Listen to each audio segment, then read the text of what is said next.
It's a great day. My name is Jay Brown, the Happy Entrepreneur, and welcome to the Happy Entrepreneur Show, the #1 business development and revenue-focused late-night show in the country where we are on a mission. And our mission really is to empower, our mission is to inspire, and our mission is to provide you, that's right, you, the hard-working entrepreneur, with all of the resources that are necessary to execute that big vision you have for the people you would call to serve. In this episode, we have the one and only LaVada. She's in the building, and she'll be talking about saying yes. And I believe she has this formula I can't wait to talk about, which is B.R.A.V.E. So we're going to hear a little more about that so you can be the person you truly want to be.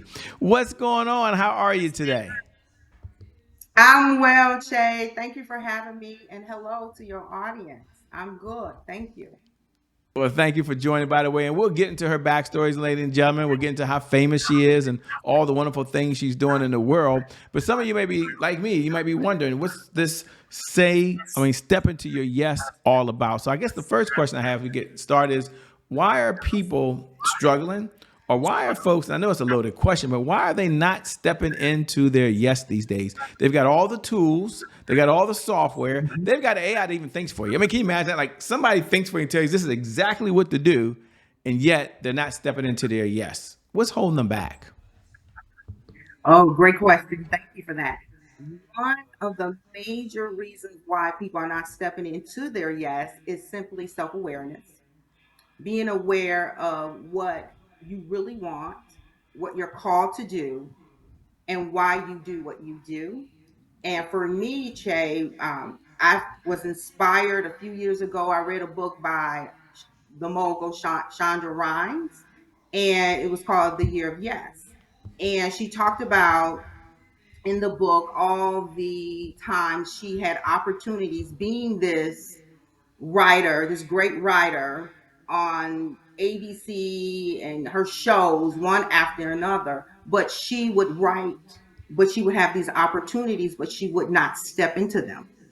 And it was through her sister that was having all these invites, and she was mentioning that she was invited somewhere, and her sister said under her breath, "You're not going to go." Like, I don't even know why you're not going to say yes. And so it got me thinking about that. And so I loved it and enjoyed the book. I didn't practice it. And Ah, I found, yeah, so there it is. There it is, right? So I wasn't practicing what I enjoyed and read and agreed with and aligned with very well.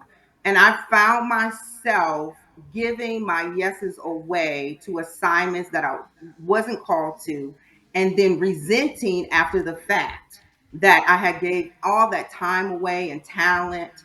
And by virtue, I'm a communicator, I'm a connector, so I'm really good with language and words, and I work in the talent and organizational development area. So that's what I do, and that's what I do well. And I'm constantly telling other people to, oh, you just need to say yes to it, or bet on yourself. But I wasn't practicing. So I had some self reflection moments, and I'm a woman of faith.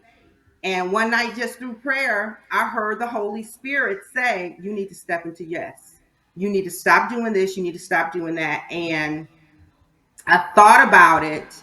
And really, what I felt God was saying, you need to be brave. And so that's how that all came up, and why I believe that we're distracted. We are looking, we're comparing, we don't believe in ourselves, and all of those things that get in the way of self sabotage and head trash. By the way, that we talk ourselves out of these things.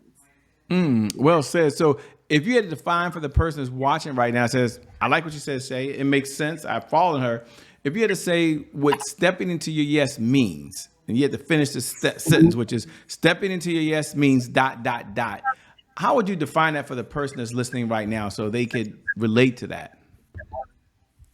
Step into your yes means this: your empowered strengths. That's what it means. It's how you are hardwired, how the creator hardwired you to use your strengths, your talents, your gifts. All of that you need to say yes to, but also defining it for you.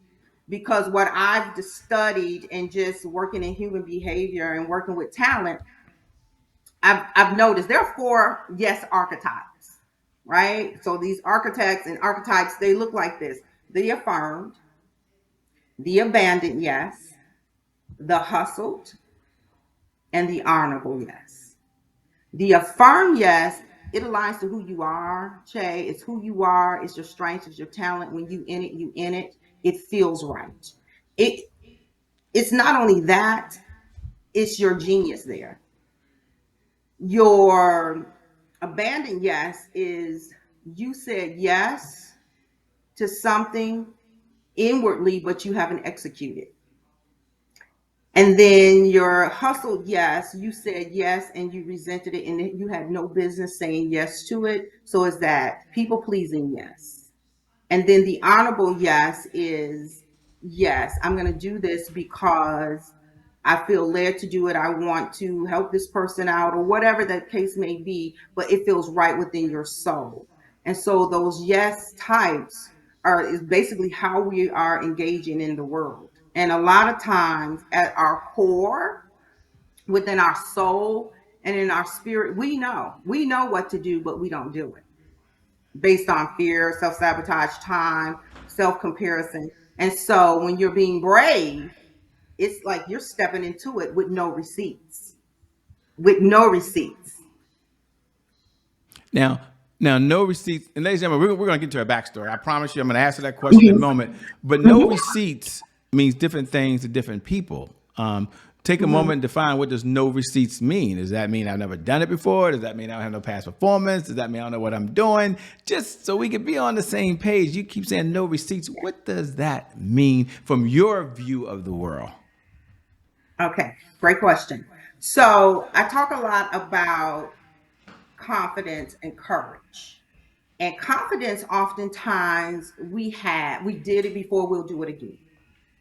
But courage is, I don't have any evidence, no data backing me, but I'm going to step out and do it anyway because it's something that I'm curious about, I'm conscious about, and I want to connect to. And so I have no data, no receipts backing me up saying that this is going to work, but I have enough brave in me and enough courage in me to do it anyway. I love it, by the way. Enough courage to do it Mhm. anyway. And that's the cool part is that you can be fearful and still take action. Like they don't have to go together. Isn't that nice to know? Like you can be totally afraid and still take the action. You can be Mhm. totally afraid and still go to the gym. You can be totally afraid to eat the right Mhm. food. But before we get into a little bit of that, and hopefully you'll break down B.R.A.V.E for us in just a moment, let's slow down. For those folks that are cooking right now, they're in the kitchen, they love tune in, they're listening, and they're like, shit, I don't know this person. Mhm. I haven't had a chance to read their bio. I didn't even Google them beforehand. Or maybe they listen to the podcast. You know, we appreciate you for all the folks who download the podcast and listen to every episode. We're in your ears right now. Thank you so much. You have a lot of choices. Take a moment. Tell them, like, who are you? You know the question. And what's the backstory and that defining moment that led you to doing what you're doing now? Okay, great question. So I LaVada Humphrey, born and raised 45 minutes from downtown Chicago. I'm from a town called Joliet, Illinois. And I am a speaker, I'm an author, I work in organizational development, have 20 years experience in that, in this field. However, what my defining moment has started me, what I'm doing is I had a learning disability challenge from second grade to fifth grade, and I've always been like very shameful of that until I'm also a minister. Until one day I was called to preach, and it just kind of like God was like, "Hello, let's break this," and it came out. But what I learned through that is that I just learned differently at that time, and I was given an opportunity from an organization to do like basically build out their learning and development department, and it was a success. I excelled there, and so I learned from that. It's just a setback is a setup for a comeback, and in that it wasn't anything to be shamed about. I was just learned differently, and so now my thrive and my passion is to help develop people and connect the dots and communicate who they are, what they do, and what they do well. Who they are and what they do and what they're all about. I love that. It kind of well said, by the way. Mm-hmm. Now you talk a lot about Mm-hmm. B.R.A.V.E, but she has it spelled out like B.R.A.V.E. Is that an acronym? And if so, what does B.R.A.V.E stand for? What does it mean? And how does it help, or how does it, I'll say, give assistance to the entrepreneur that's watching right now, or the dualpreneur? Shout out to all the folks who work a 9-to-5 job Yeah. and are 9-to-5 and are a full-time entrepreneur. Those are our 9-to-5 millionaires, by the way. Shout out to all of you. But what does B.R.A.V.E Yeah. mean, and what's the acronym stand for? Yes. It's a framework. Being, you cannot be who you are, what you do, and what you do well. You will not know that until you show up as you. So it's being who you are. R stands for resilient. Whether you work a 9 to 5, what is it, bivocational, 9 to 5, or an entrepreneur, guess what? You need to be resilient. Even whether it's every day walking into a corporation, or you work in your business, or both, resilient is necessary. The A stands for alignment. You must align to the things that you do well. Know yourself. As Socrates said, your strengths, your talents, your gifts, and you need to know your blind spots. That's critical for growth in the areas of opportunity for growth. V, you need to have a vision for your life. Write the vision and make it plain. You need a vision and you need to give it voice.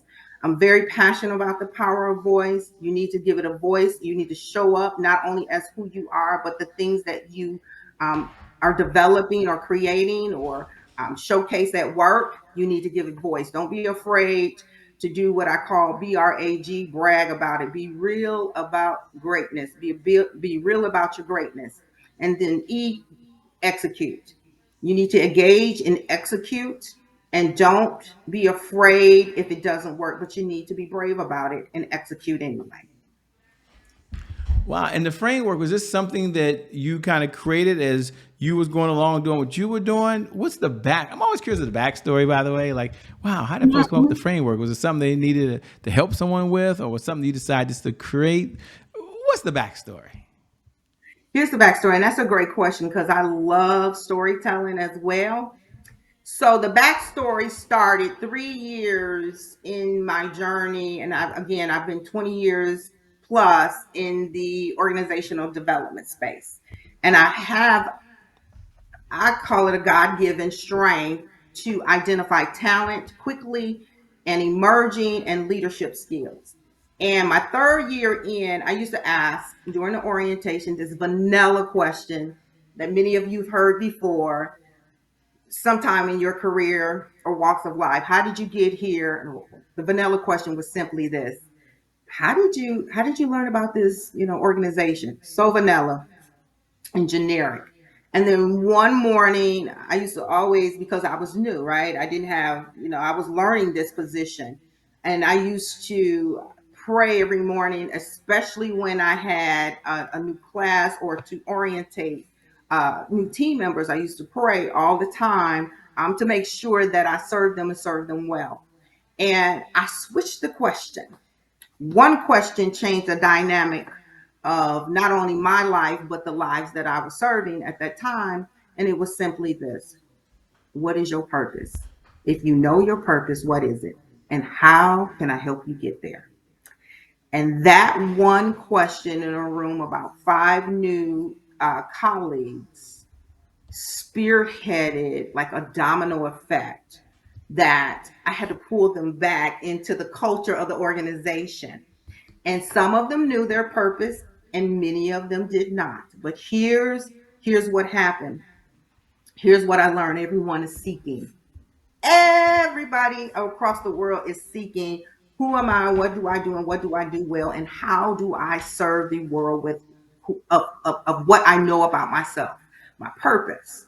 And about 6 months after that question, this new colleague found me and she said, I've been thinking about that question, and this is what I believe I was born to do. And I asked her, I said, so when are we going to get started and be brave about it? And so that's how that framework kind of fell into place. And what an amazing framework it is, by the way. I believe it's spot on, and Thank you. it's a really good segment to I would say a segment we have here, a segue called Today is My January 1st. Now, for those folks who tune in every night at 11 p.m. Eastern Standard Time, you know what we're about to do. In fact, you might wait to this magical moment every night where you get to say these words. It's kind of refreshing, maybe it's renewing to you. And that is, today is my January 1st. Happy New Year to you, by the way. And for all the other folks who are tuning in for the very first time, welcome aboard, by the way. Today is our January 1st, is our personal mantra here at the Happy Entrepreneur Show. It represents a fresh start. It represents a do-over. It means our past, no matter how dark and gloomy that past is or how bright and sunny the past is back there, you know, the past really no longer equals the future.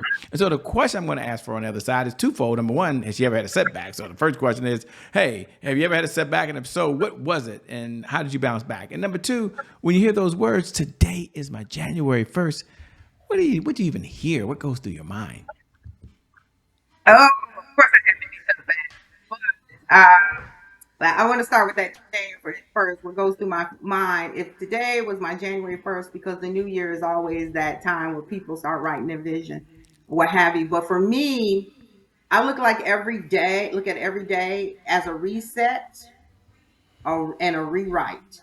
So what didn't work, you can rewrite it. You can always reset. You can always, pivot, change, switch things up. So that would be my reset right now. Is like my reset, and probably because I just came back from vacation, and what I found to be very empowering for me is that reset, that relaxation, and that rest. So that's probably what would be my. It's just reset, relax, rewrite, rewrite. Just keep going. And a challenge, which are many, but not knowing I was burnt out and I quit my job when I should have pivoted, because at that time burnout was not spoke about a lot, where I felt like I should have pivoted, and not being self-aware at that moment, that where it wasn't a quit, because I quit with nothing to, no source of income. And I really probably should have pivoted and had a corporate board around me of executives or mentors and coaches, where I could talk it through, because that was really a challenge for me to know that you liked what you did, you just needed something different, or maybe you needed a stretch assignment or something, and you quit. So that was a challenge. But again, I'm back on track. So you don't know what you don't know. But I would tell anyone this is to make sure you have mentors, coaches, and wise counselors, and your personal corporate board of directors and people around you, where you can talk about the things, people you trust, about really what's going on in your life. So I would have to say it was a challenge, because it was a challenge. Spot on. What does success look like Mhm. for you these days? What does it feel like? Peace, peace, peace. Success for me is not attached to money or things, because I find this, I do believe nothing just happens. I had an opportunity to work with some of the most wealthiest people, generational wealth, three generations. And one thing I learned from that time working at that bank was this: we all have problems, and we are all going to, similar or situation. And if you don't have peace, and I don't care how much money you have, if your child is sick, that baby or that child is sick, it's peace. Because trust me, I've worked with some of the best, some of them athletes in Chicago, and you need peace. Success is peace, where you have a clarity of what is happening I like that. in There's and around you. Peace of Peace. mind. Yes, yes, yes. I love it, Mm-hmm. by the way, and that joy Mm-hmm. that it brings deep inside. One of the questions I like to ask when we have time, and we have a few minutes now, and is what's one of the best pieces of advice that you've ever been given? And I always frame it for the audience so they're clear. You're not coming off the mountain with the 10 commandments here, but you have talked about having mentors around you. And I'm sure you've had many mentors along your journey of life. I know you've probably read more books than you can probably remember these days, and videos and training sessions. I think they're unlimited, like 10,000 hours. It seems like such a joke now because, you can do that with your thumb these days, just scrolling on the weekend. Right. So, I guess the question is, what's one of the best pieces of advice you've ever been given, and why is it so near and dear to you? Oh, great question. A former colleague of mine, I've always been really good at connecting dots and communicating and ideation and ideas.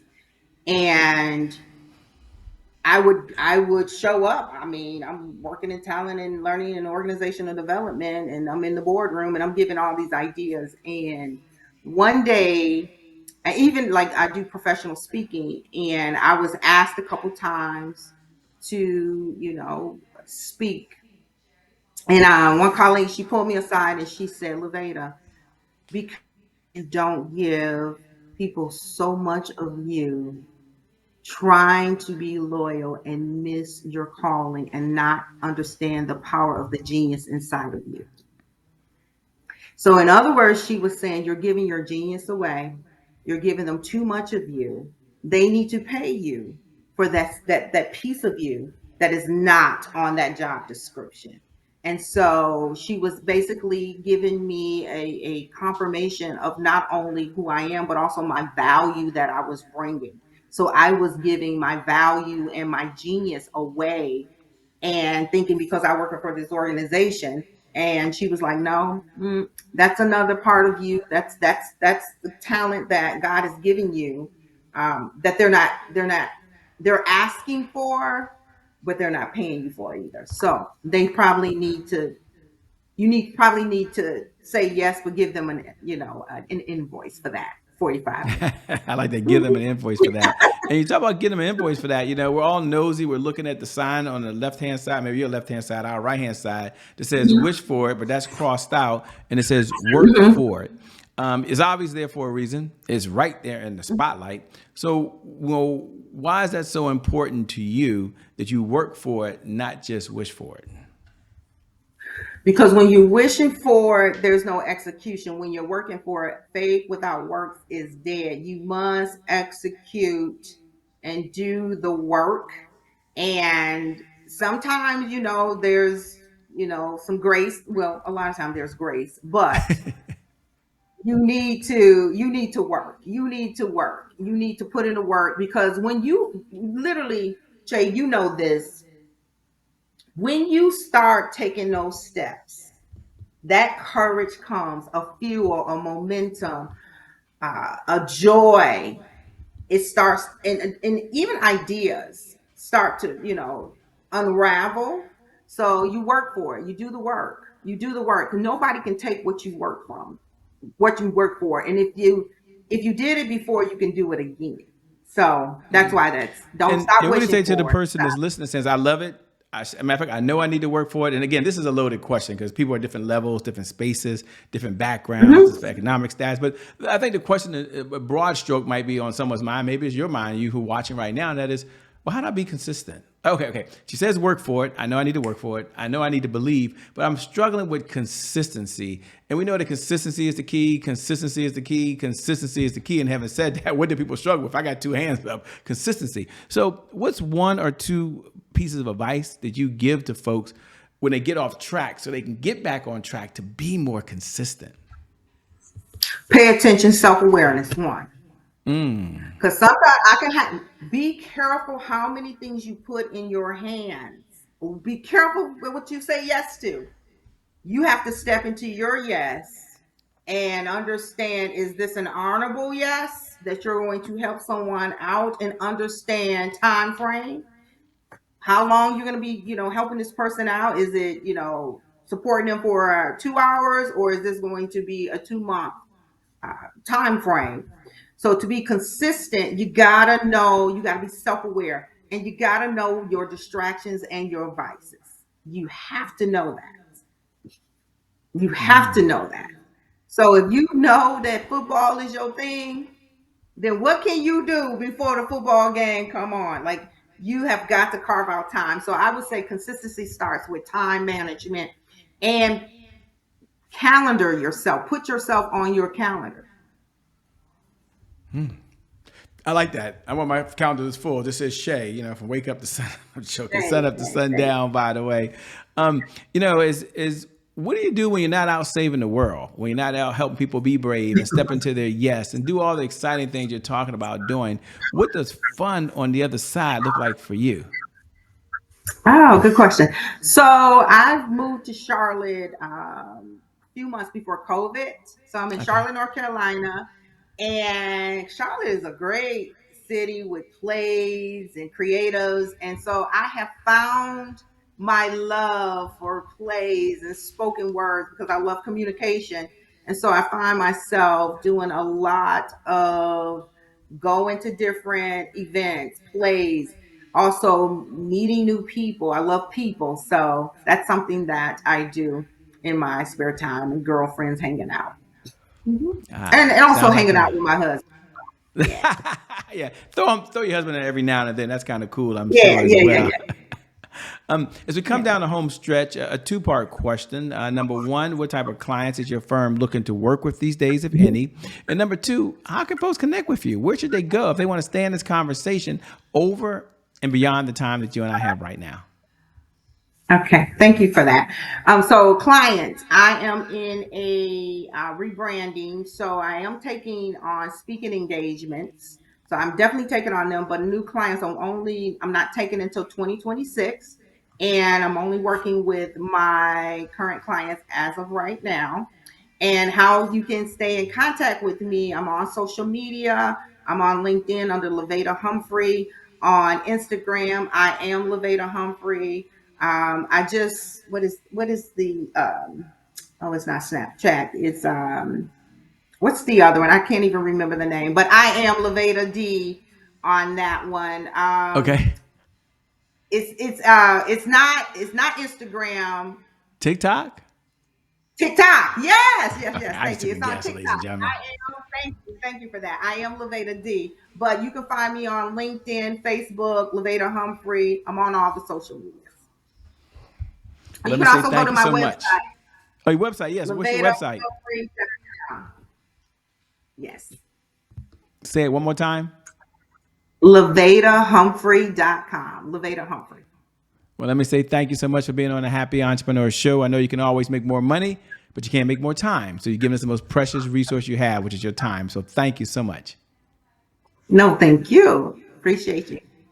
And Thank thank you you. to viewers. Thank you for tuning in, by the way, because without you, well, we don't have a show, by the way. So thank you for tuning in. Thank you for the choice that you made, whether you're watching us on or listening to us on the podcast or watching us on one of our on-demand platforms. We appreciate you. And I never get tired of reminding you every night at 11 p.m. Eastern Standard Time, no matter what's going on in your life, that whether you going to that next level of success, that's what some of you are headed to, and congratulations, or you've been hit with the punch that you never saw coming. The one thing I do believe is that today is your January 1st, and because of just that one reason alone, I believe your best is still yet to come. Your best is yet to come. Your best is yet to come. With that being said, my name hasn't changed. It's still Che Brown, the Happy Entrepreneur. We out of here. Thanks so much, everybody. Peace, and we'll see you all, well, I'll say on the other side. Bye-bye for now. Peace.